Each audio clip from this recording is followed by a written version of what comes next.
Okay, we're at Daf 126, and we're going to finish the 17th Perek today of Masechet Shabbat. So that's exciting, and we should be able to get a start on the 18th Perek as well. So to close off the 17th Perek, we have two topics about closing window shutters and the lids of utensils, both regarding mukseh. Are these designated as items because they're kind of just a flat board, or what does it take to designate such an item? And the next Perek will start off with tircha of Shabbat and various cases when you can do tircha on Shabbat if you have guests, if you're going to have a Torah class for people that are ill. So a lot of interesting things coming up there as well. Okay, so quick review. We're at the last part of the Mishnah we saw yesterday. Said pekak halon, a window shutter. Rabbi Eliezer Omer bizman shu kashur v'taloi pokekin bo v'inlav and pokekin bo. If it is connected and hanging, it kind of says two verbs, which seems to mean it's maybe you need both. So it's connected to the wall, it's hanging there. In other words, it's ready to just shut open, right? It's very clear that this is a window shutter. That is allowed. However, im lav, if not, then you cannot. If not would mean like, if it's just on the floor, a piece of wood on the floor in the corner there. I don't know, is that a piece of wood? Is it a shutter? Is it designated? He says, no, that would be mukseh. It says this way and that way. In both cases, you can use it as a shutter. But what's not clear when he says this is, what does he mean, ben kach or ben kach? Is it whether it's attached or totally detached on the floor? Or does he mean whether it's tied, kashrut at all, even if it's hanging, or if it doesn't matter if it's hanging? Does it has to be hanging in there in place? Or if it is tied and it's there on the floor? So what exactly does it mean, ben kach or ben kach? We'll see two interpretations and proofs for each one. Okay, so we're going to the bottom of the previous page. My ben kach u ben kach. What does that mean? Amar bi Abba bar Amar barav Kahana ben kashur ben sheno kashur shehu shemitukan. This is a lenient approach. It means whether it's tied to the wall or not tied, that doesn't matter. It's still allowed to use it as a shutter, stam mukseh, as long as it's prepared, mitukan. That means you had in mind that this is going to be a window shutter of when Shabbat started. So that's the lenient opinion. It just has to be connected to something. Amar le Rabbi Yirmiyah, this is the Machmir opinion. Why don't you say as follows? Ben talui, ben sheno talui, behu shek kashur. It doesn't matter if it's hanging or not, but it does have, as long as it's tied. And so, according to this, it does have to be tied. According to the first opinion, it doesn't have to be tied. It only has to be designated by thought, right? And the Yirmiyah says you can interpret the same words in a more stringent opinion. It doesn't matter whether it's actually hanging there, like on hinges or not, but it does have to be tied. So, which one of these? So Rabbi Yirmiyah is going to first bring a proof for his opinion. The proof is going to be a comparison of windows with door bolts. Door bolt is kind of the same thing. The door bolt could be, attached and then taken off, or it could be hanging and attached with a rope. And so we have a Mishnah. This is in Masechet Aruvin regarding door bolts. Damar Rabbah. The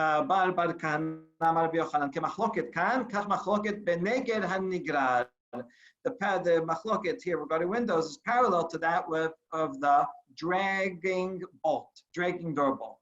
Here's what the Mishnah says. We're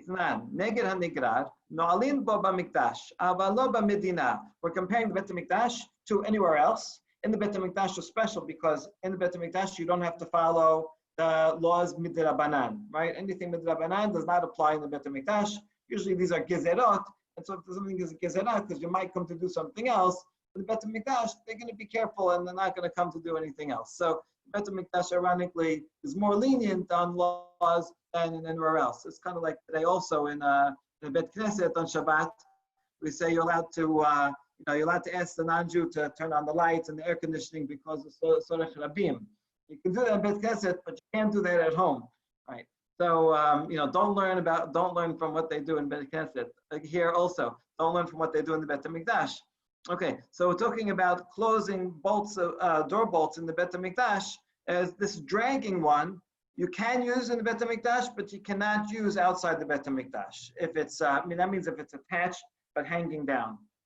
Hamunach kan v'chan asur. If it is munach, meaning it is off to the side, not connected, then you're not allowed to use the door bolt anywhere, not in the Bet HaMikdash and not at home.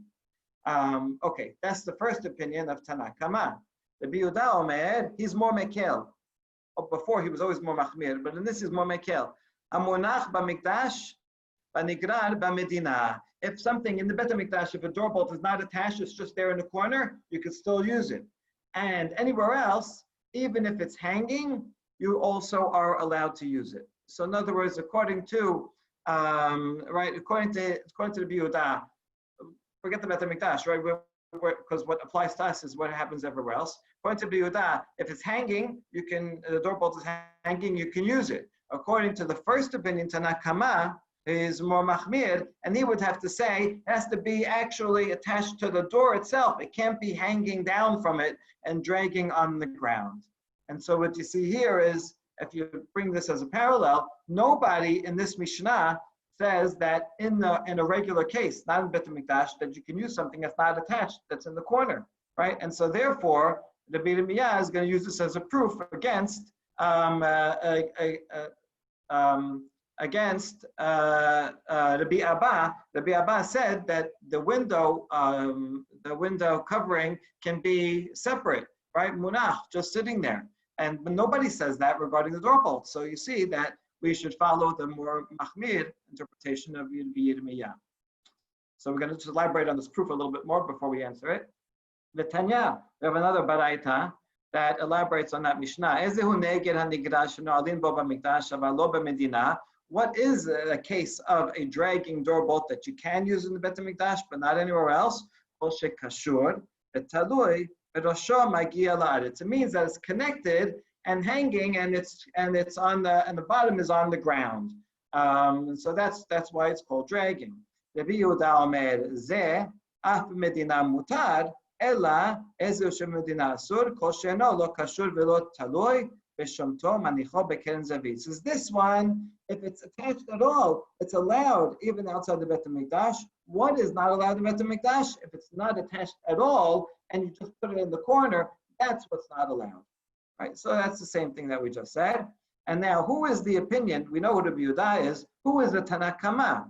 Amar Rabbi Yoshua bar Abba mishmei de'ula man Tana neger hanigrar Rabbi Eliezer. Rabbi Eliezer, the one from our Mishnah, right, who's more machmir regarding the window shutter. He is the same author as this Mishnah, who is more machmir regarding the door bolt. And so, just like the door bolt cannot be used if it's not attached at all, so too the window shutter cannot be used if it's not attached at all, right? Because we have the statement of Ula that connected these together. So therefore, there you go. That is the proof of Rabbi Yirmiyah that we should have a more stringent interpretation of our Mishnah. Rabbi Abba, however, counters. He says, "Oh, you think you have a monopoly on all the Tanaitic sources? I have another one, and I have yet another view, which is Rabbi Shimon ben Gamliel, is even more mekel, and that's who I'm going to follow. Amar le'ana da'amri ki haytana tetanya kaneshet kino ba'al habayit liot poteach v'no'el bo, bizman shekashur v'talui ba'petach poteach v'no'el bo, and kashur v'talui and poteach v'no'el bo." We have a baraita here. It's actually in the Tosefta. Right? It says, I have a reed. I'm going to use it as a door bolt. So I set it aside as a door bolt. If it is tied and hanging, then I can use it. If it's not, then I cannot use it. That's the first opinion, which is more machmir. However, Rabban Shimon ben Gamliel in that Tosefta says, "Mitukan afapish no kashur." All I have to do is designate it as prepared. Right? I'm going to use this, and even if it's not connected, it's still okay. So there you go. I found the Tana who says the doorbell does not have to be connected at all, and you can still use it because you had in mind before Shabbat. So to here in our Mishnah, Chachamim are the same as Rabban Shimon ben Gamliel, and now I supported my interpretation. It's more lenient. You can use a window shutter even if it's not connected to the wall at all. Okay, good. So now each one has their proof. What are we going to follow? Amar Rabbi Yehuda bar Shelat, Amar Rabbi Aseh, Amar Rabbi Yochanan, halacha keRabban Shimon ben Gamliel. We actually follow that halacha, and so we can be lenient, and we don't have to. The window shutter does not have to be tied. Okay, good. So we just have one problem here that we just quoted Rabbi Yochanan saying that he agrees with Rabban Shimon ben Gamliel. However, there's another statement of Rabbi Yochanan in a slightly related case where he does not agree with Rabban Shimon ben Gamliel. We're going to have to resolve this. Mi amar Rabbi Yochanan hachi atenan kol kisriya kelim. The following, this is the Mishnah is going to come up. This is the next Mishnah. We're just quoting it from now. Kol kisriya kelim sheyesh lehem bet achiza nitalin b'Shabbat.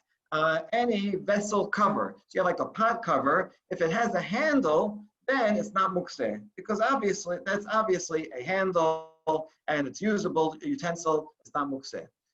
That's Mishnah. We're going to see the whole Mishnah in a minute. Okay.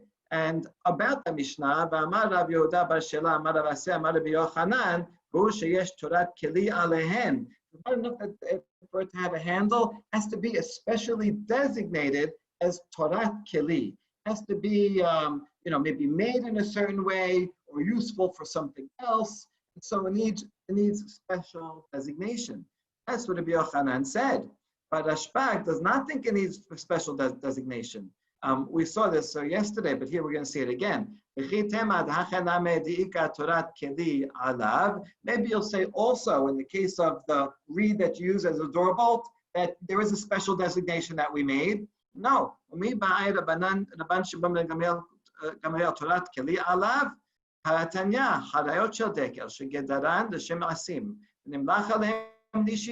צריך לקשור.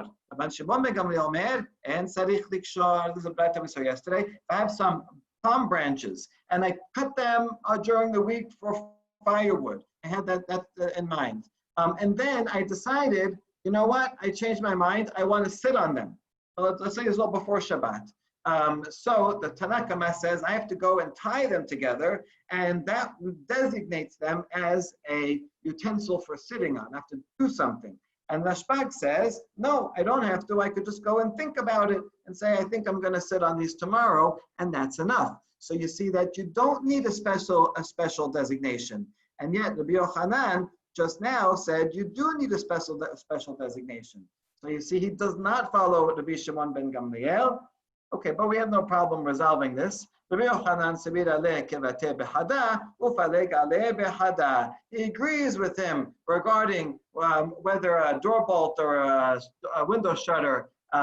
He agrees that it does not have to be connected to the wall in order to use, but he disagrees regarding a utensil, whether it needs a special designation to do something to make it not mukseh, and that he disagrees. So that way we resolved it. This is an important principle that just because someone says something doesn't mean you have to agree with them in everything. You can agree with someone in one thing, but still disagree in another matter. It's important to look into each matter for itself. Okay, good. So now we get to back to our Mishnah. We said that Rabbi Eliezer is the more machmir one. Darash Rabbi Yitzchak Paha Pitcha Deresh Kaduta Halacha Rabbi Eliezer. Regarding the window shutter, Rabbi Eliezer says it has to be attached. That is the halacha. Metiv Rav Amram. Rav Amram comes and gives a Mishnah against it. Umidevlehem lamanu shepokikin umodedin bekoshtin b'Shabbat. The Mishnah that he picks, that he quotes, is actually the very last Mishnah in the entire Masechet Shabbat. So this is right here. This is good. We're getting a little taste of the end of Masechet Shabbat. Hopefully we'll get there in about a month or so. And in this Mishnah, it brings a story, Ma'aseh. It's very interesting. The Mishnah usually just says, dry halachot, this is allowed, this is not allowed, but once in a while it brings a ma'aseh. I always wonder why it brings it. We're going to see one answer here in this sugya, why it's important to bring a story. So ma'aseh b'mei aviv shel bishadok, b'mei abba shel ben botnich, b'kekot ha'ma'od b'tafiach. One time it was too sunny, and so they closed up the window with a certain utensil. And they did some other things. And from that, from that story, we can learn, we learn that we are allowed to close up windows. We can also measure certain things, and we can also tie certain things on Shabbat. And so what you see there is that from that story, we learn that halacha is more lenient, and that you can close up windows even with something that's not attached. So why did you say this? That Hakam Rabbi Yitzchak said that halacha is like Rabbi Eliezer. Really, halacha should be like Chachamim. So Amaleh, my datich mishum dekatani setama neged hanigrar. This is what. Why do you think halacha should be like Rabbi Eliezer? Just because the Stam Mishnah we just said neged hanigrar about the dragging. One, and we said that is the opinion of Rabbi Eliezer. Sorry, okay, this is Rabbi Yitzchak answering. Why are you saying that halacha should be like this Mishnah, the last one in Masechet Shabbat? Because it's a Stam Mishnah, and halacha is like Stam Mishnah. But the Mishnah that I quoted about Neged HaNigrad, about the dragging one, is also Setam. And we established that is the opinion of Rabbi Eliezer. So I have a Stam Mishnah also. How is your Mishnah any better than my Mishnah? No. But the answer is afilu hachi ma'aseh rav. Still, when you have an action, a story about someone actually doing something, that is of greater authority than a statement. And so, therefore, this Mishnah, the last Mishnah in Masechet Shabbat, which says that there was a case and this actually happened and they did this, that is the highest level of proof. And that shows that we should take the lenient opinion in using these shutters, whereas the other Mishnah with the door bolt in Masechet Eruvin, although it is an anonymous Mishnah, and we established that it is the opinion of Rabbi Eliezer, still it's only stated as a law, not as an actual story that someone did. And so this is a very important principle. A lot of times, we might read a halacha or something, but then someone says, "Oh, I saw that rabbi that he actually did this." And so that is the highest proof. Of course, the story isn't always so precise because you never know what the exact circumstances of the story were. So it's not as precise as a written source. So that's the flip side of it. Okay, and now the last Mishnah, the Perek. So do we think that when you bring a story, it's because people would not accept the halacha? So you show, oh, this really even happens this way? Because it's outside of normal practice? Yeah, maybe it's because it was pushback, maybe it's because it was controversial or something new. I mean, after all, why would you tell a story like that if it's a run-of-the-mill thing that always happens? I saw a rabbi put on tefillin. Of course he did. He does that every day. If it's something interesting, out of the ordinary, right? I saw that he took Advil on the fast day. Oh, okay. So now I can learn that you're allowed to take Advil on the fast day, right? So you would only repeat a story if it was something interesting, because there were differing opinions, and so you would want to remember that he did that. Yeah, but that reminds me of the famous story about Moshe Feinstein, who they have a story about him that he wouldn't drink any milk that was not Chalav Yisrael. I said, how do you know that? I said, I was having breakfast with him, and he reached over for the regular milk, and then he put it down, picked it up, put it down, and then went for the Chalav Yisrael milk. So therefore you see that even though he said you're allowed to have any milk, he himself only had Chalav Yisrael. And then asked him some years later, and they said, no, you know what happened? I picked up the first one, it was empty, and that's when I picked up the second. All right, I don't know if that story is true, but it's a good story anyway. Okay, last Mishnah of the Perek, Kol Kisui HaKelim sheyesh lahem bet achiza nitalin b'Shabbat, is what we just quoted, right? Any vessel cover that has a handle on it, that is clear that is a utensil, and so you can use it on Shabbat. That's Tanakama. Amar Rabbi Yosef, when is that true that it's not mukseh? B'chisui karkaot. That's if it's a cover for on the ground. In other words, a cover of a pit. Then you'd say it needs a handle. Otherwise, I don't know, it's just a board cover on the ground. However, if it's for a vessel, for a pot, then it doesn't matter. Any cover can be used on Shabbat. It doesn't have to have a handle. Okay, so when you have something like this, Rabbi Yosef saying, is he qualifying and explaining the Tanakama, or is he arguing with Tanakama? Okay, we're going to see something in between that he is arguing, but only in a particular case. Before that, we're going to quote Rabbi Yochanan, which we also just quoted. Amar Rabbi Yehuda bar Shela, Amar Rabbi Aseh, Amar Rabbi Yochanan, Hu sheyesh torat keli alehen. Says this is true that you can use such a utensil, even whether it has a cover or without a cover. Even let's say even with the cover, assuming he's talking about Tanakama, says only if it's designated somehow as a utensil, it's made that way, it's usable for other things, so you need some kind of special status. Okay. Now, the kule alma kisui karkaot im yesh lehem bet achiza in ila la. Now, regarding this machlok between Tanakama and Rabbi Yosef, it seems that everyone agrees that if it's a cover for the ground, then it needs to have a handle, otherwise it's mukseh. And if it's for a pot, then it's okay. And even if it doesn't have a handle, it's okay. And that would make sense. So then what is the machloket here? Why present them as two different views? The machloket would be if a vessel is attached to the ground. It's an attached to the ground vessel, like an above ground pool or something.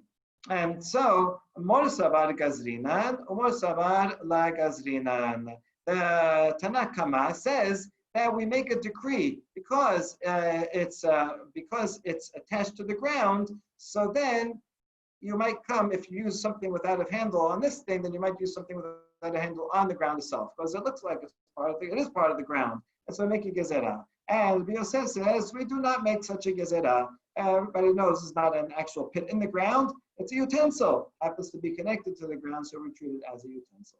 Or another version, Lishana Harinaki Plege Bikisui Tanur. They're talking about an oven.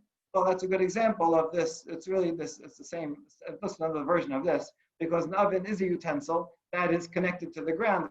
As we said before, you put mortar all around the cylinder, and that's how you make an oven. So Tanakama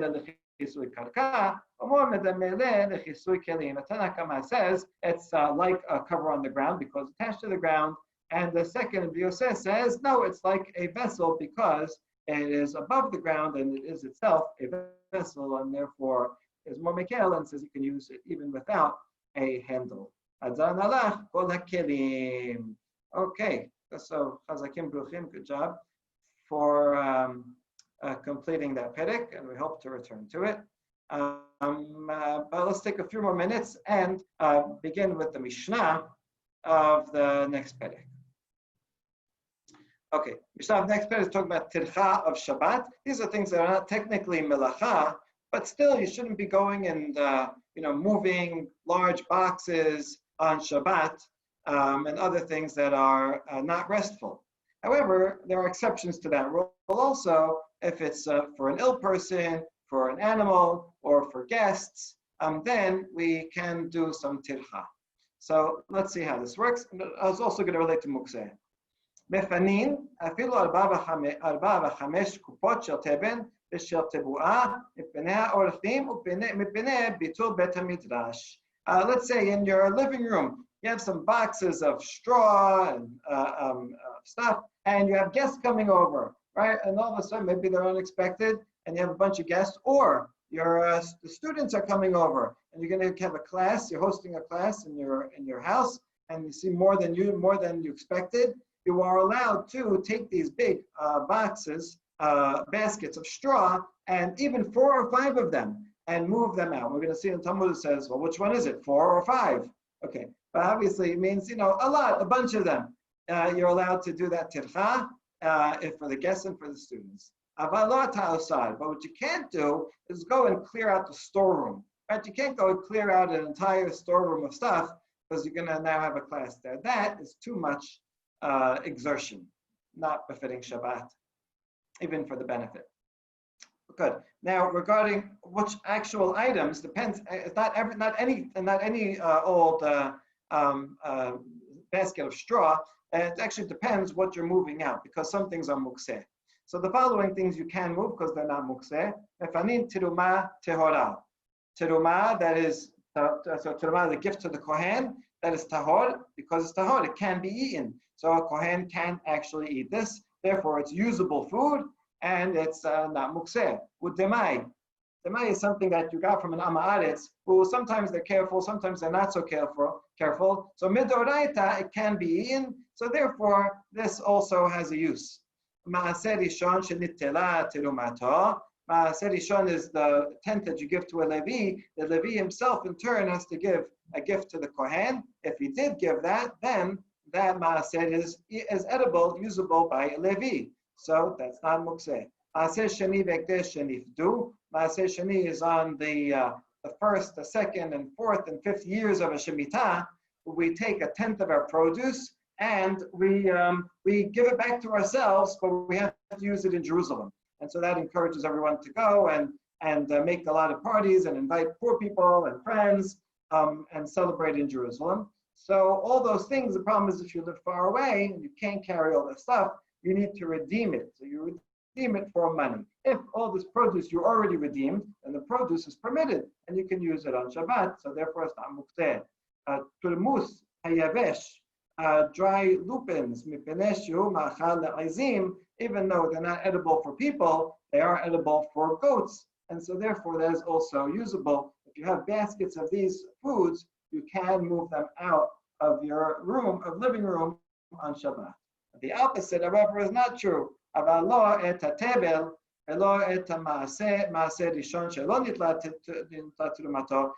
is food that you did not take the tithes out of or terumat out of, so you cannot use it. Or maaser rishon, you gave it to the Levi, but he did not take out the terumat. If you do not redeem your fruits and vegetables to bring to Jerusalem, as you're sitting there, you can't eat it now, you have to bring it to Jerusalem. Aram and mustard, these, when they're raw, they cannot be consumed, not by people and not by animals. And therefore, all these things, since they cannot be eaten, they are mukseh, and you cannot move them. Rabbi Shimon ben Gamliel matir baluf mipnei shumachal orbin. He says that this aram is permitted because, although animals don't eat it, ravens eat it. And so that's good enough to make it not mukseh, and you can move it out. And last section of the Mishnah, chabile kash v'chabile aisim v'chabile ziradim, im itkinan l'machal behema metatalin otam, im lav and metatalin otam. Bundles of straw and wood and twigs. You know, you might use it for other things. You might use it for kindling or something else. In which case it would be mukseh. If you did designate it for food, animal food, then you can move it on Shabbat. However, if you did not designate it as food, then it's mukseh, and you cannot move those on Shabbat. And tomorrow, we'll see the further discussion about this Mishnah. Baruch Adonai Le'olam. Amen.